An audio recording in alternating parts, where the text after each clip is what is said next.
Your organization just renewed a Microsoft Enterprise agreement for millions of dollars. Your team negotiated every detail, fought for better terms, documented everything meticulously.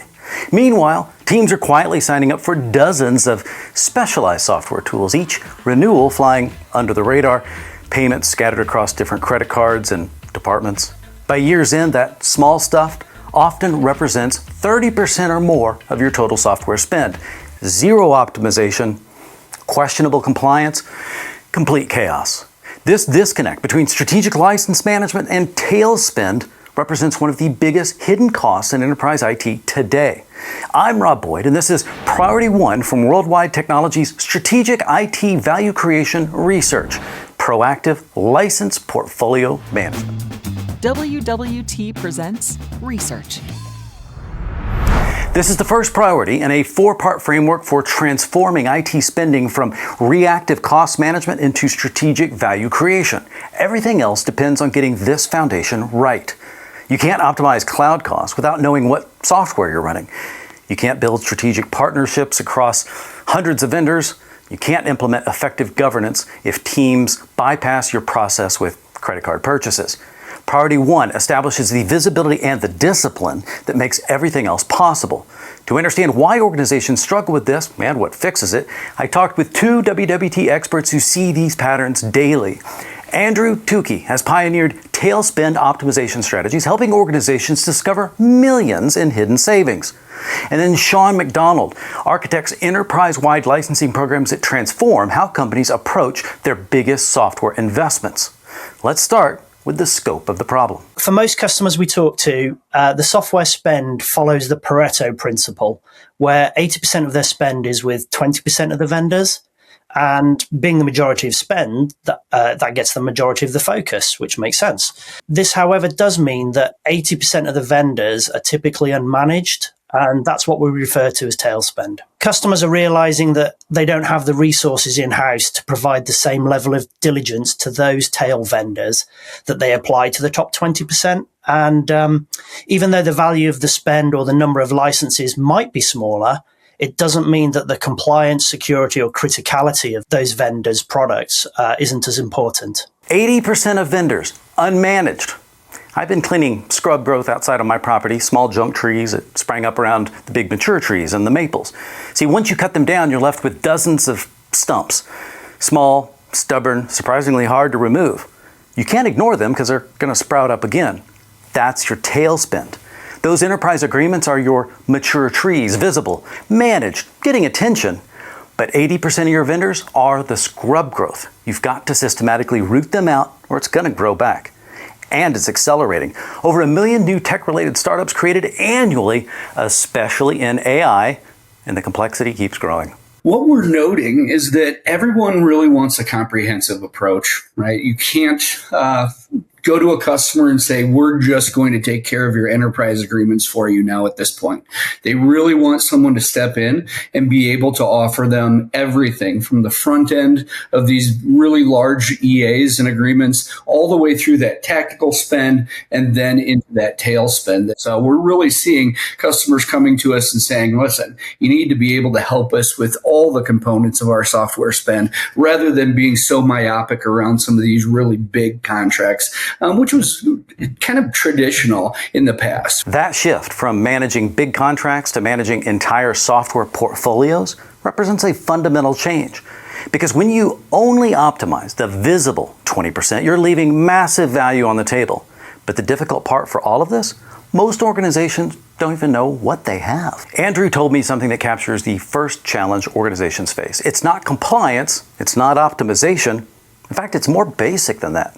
Firstly, not all, but a lot of customers have a challenge collecting their spend data for us to be able to perform some analysis on. That's the first challenge. It's miscategorized. A lot of stuff gets dumped in a software bucket as an easy option. And things like Maverick spend on credit cards means that I guess the first thing that shocks them is the amount they're spending. And then that's closely followed by the volume of vendors and products that they have out there. Maverick spend. Purchases happening outside your procurement process. Someone's corporate credit card, a department budget, a quick online sign up. It's not malicious. People are just trying to get their jobs done.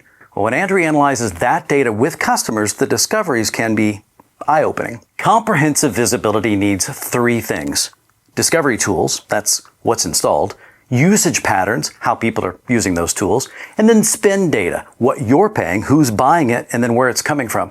These three must come together, because miss any one of them and you've got blind spots where waste hides, duplicate purchases happen, and compliance risks, well, they lurk. When we work through the data with them, there's a couple of realizations.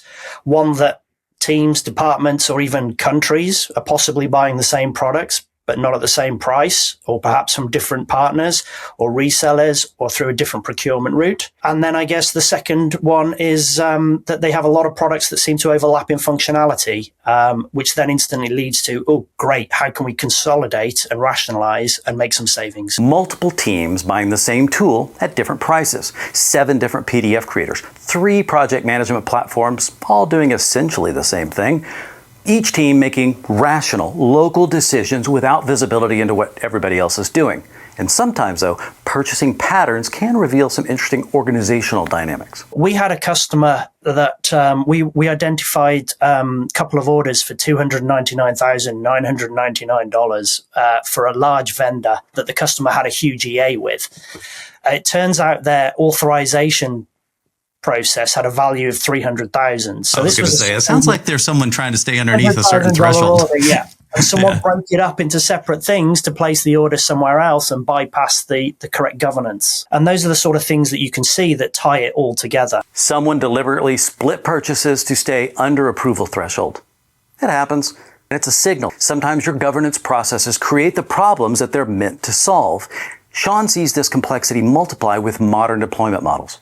I'd say the complexity gets even greater as we start to work with these huge enterprise customers that have these hybrid environments, that there's the incredible complexity. So they have not only their legacy environment where the hardware typically resides, they're also doing these software as a service subscriptions. And now we're also seeing cloud deployed software as well, or software being deployed in a cloud instance inside of a AWS, GCP, or Azure environment. So with all of that complexity, it just makes it even harder for the enterprise to shore up these costs and understand where these transactions are happening. On-premise licenses, SaaS subscriptions, cloud marketplace purchases, each with different pricing models, renewal cycles, and compliance requirements. No single procurement professional can be expert in all of it. No single tool is going to give you visibility across everything. Which brings us to why this matters beyond just knowing what you're spending. Well, Andrew told me a story that illustrates why you need strategic partnerships with people who understand the technology, not just the licensing. This long-term customer had approached us asking for to price up some additional SQL licenses because they wanted to buy some new servers. And with that, there was Microsoft Windows Server licenses and a couple of other bits and bobs. And we priced that up, and it was looking like it was going to cost about $500,000. We went and sat down with the client team who have a solutions architect aligned, and the solutions architect had worked with the customer previously to put their SQL farm in place. So his first thought was, well, hang on a minute. We've there's a big environment there. It's new. It's built to scale. Why are they looking to add to it already? So we arranged a chat with the customer. We sat down. We talked to them about it. And it turns out they were having throughput issues. So we asked for some logs, and the solutions architect was able to identify that actually it was a memory issue and throughput of the RAM. We were able to make a recommendation just to buy some new RAM and save the customer spending $500,000 on new servers and associated licenses to go with it. $500,000 to solve the wrong problem? When you treat licensing as a transaction, just quote me the SKUs. You missed the bigger picture. A strategic partner will ask, why do you need this? And, well, is there a better way? That's the difference between procurement and a partnership. We're seeing these on every RFP that we respond to. It's becoming really universal. I think it's the economic pressure, I would say, is the biggest piece that's making this more critical to each organization that we're working with. Even highly profitable technology companies are now asking us for help. They're saying, listen, we know that there are costs out there that we can start to shore up or aggregate inside of an enterprise agreement. And with that, they really want to make sure that, one, we have our chops as it relates to our capability to manage them comprehensively with software out there. We really saw this start to proliferate during remote work and lockdown and things like that, right? So people were purchasing more and more things like collaboration tools, as an example, that were able to allow them to continue the work they were doing just with these remote teams that were out there. This is going all the way up to the CFO. So right now, we're starting to see more and more of our customers ask for this type of expertise. CFO level scrutiny. That's when something moves from IT problem to business problem. When economic pressure increases, organizations look for controllable costs. Software spend is massive and theoretically controllable, but only if you can see it. The research identifies 4 strategic practices that separate organizations with optimized license portfolios from those stuck in reactive mode. I want to show you how these build on each other. 1, establish comprehensive license visibility. 2, implement usage-based optimization. 3, align licensing with business cycles.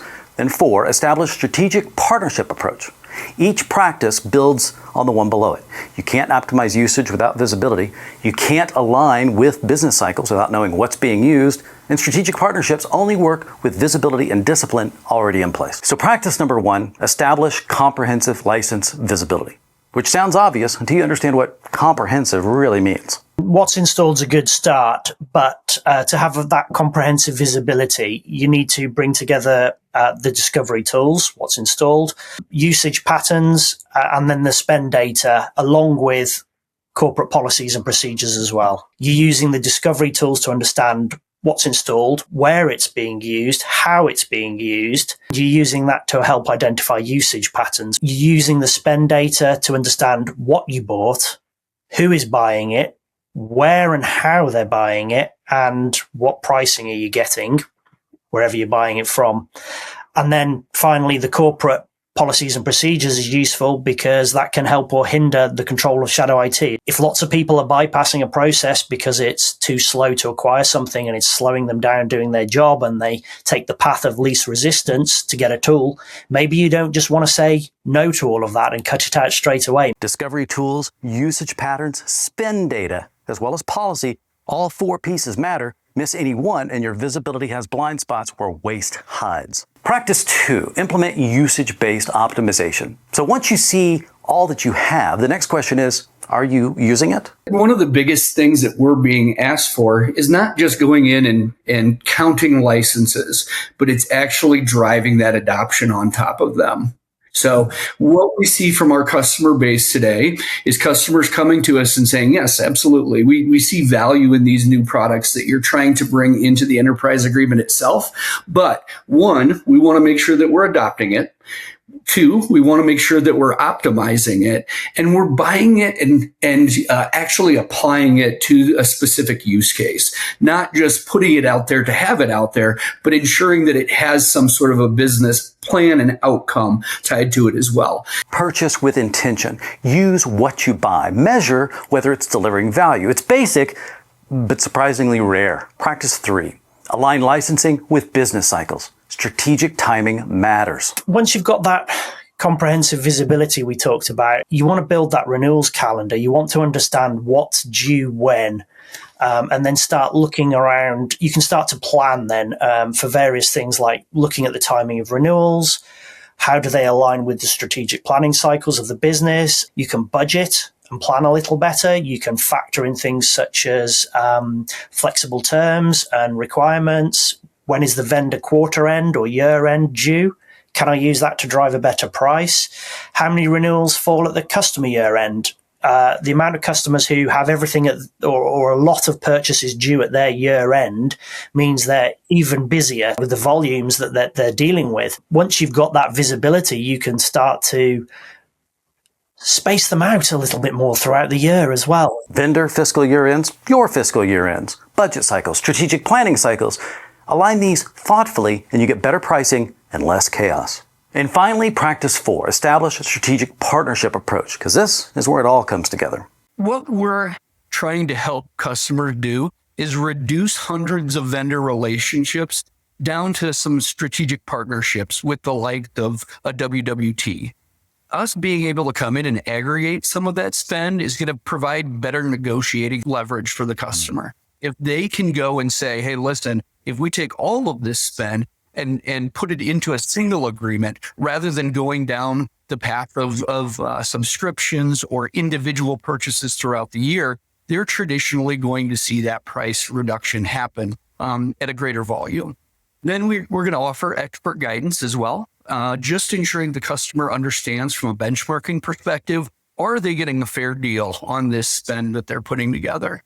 And then WWT is also agnostic in the overall approach. We don't care who wins within these. We just want to make sure that we're putting together the appropriate product and solution set for the customer to achieve their business goals. Aggregated spend, expert guidance, agnostic advice. These 3 create leverage that individual procurement teams cannot match. In the tail, the biggest challenge previously was customers would buy from multiple resellers. So when they wanted to buy something, where do I go for that? And then I'd ask 6, 7, 8, 10, 11 resellers, can you all get me a quote? Then I've got to deal with multiple quotes coming in. But none of them as a reseller, it's really hard to add value if you don't have that complete view of what the spend is. If they're buying some Adobe licenses over here and some over there and some over here, I never see enough spend to recommend that they could get better value by putting an enterprise agreement together. That's a great point. Whereas if they aggregate to a strategic partner, we start to see that data, so we're able to then make those recommendations, which we couldn't do otherwise. Without visibility into the whole picture, nobody can optimize. Fragment your spend across dozens of vendors, and you can forget about anything that even looks like strategic value. If you're recognizing your organization in these patterns, fragmented spend, limited visibility, reactive renewals, where do you start? You've got to collect that spend data initially. You've got to understand what you're buying and where. And then you want to make sure you've got good ITAM, software asset management, hardware asset management tools in place to then start to understand that usage. And then you can put those 2 together. You start to understand, what am I buying? How am I using it? Am I using it? Where am I using it? And then you can start to build on that. And that's where picking a strategic partner to work with, such as a WWT and SoftChoice, then you've got access to procurement teams, software asset management teams, spend optimization consultants, renewals teams, and all of those can work together to build a single approach. Start with data. Understand what you're buying and how you're using it. Then bring in the expertise to optimize it. We opened with that disconnect, meticulously negotiated enterprise agreements versus that chaotic tail spend. Organizations spending 80% of procurement time on just 20% of vendors, leaving the rest unmanaged. This isn't a procurement problem. It's not even a technology problem. It's a visibility problem that creates missed opportunities for strategic value. The 4 practices, comprehensive visibility, usage optimization, business cycle alignment, and strategic partnerships, will solve these problems systematically. Organizations implementing these practices typically achieve 15 to 30% reduction in software spend within the first year through sustained discipline. This is priority 1 for a reason. The visibility and discipline you establish here becomes the foundation for everything else. Priority 2 builds on this visibility to establish strategic technology partnerships across your entire IT portfolio, moving from transactional purchasing to lifecycle value optimization. Priority 3 applies these partnership capabilities to cloud governance, establishing FinOps discipline that prevents spiraling costs and creates sustainable financial discipline. Priority 4 brings it all together for workload placement across hybrid infrastructure, optimizing where applications run based on actual business value, not just cost or convenience. These priorities compound. The visibility you establish in priority 1 makes everything else possible. The strategic partnerships you build enable better cloud governance, and the financial discipline you develop transforms how technology investment drives business value. The complete research, which you should download, walks through all 4 priorities and shows how they create integrated capability, not just optimizing software spend, but transforming how technology investment drives business value. You'll find everything linked in the description below. Start with Priority One's Visibility Foundation. Build from there. Because you can't optimize what you can't see, and you can't build strategic value on a foundation of chaos. I'm Rob Boyd. Thanks for watching. WWT presents Research. This episode is supported by Okta. Okta provides identity and access management solutions to securely connect your people to the right technologies. Simplify user authentication with Okta's reliable identity platform.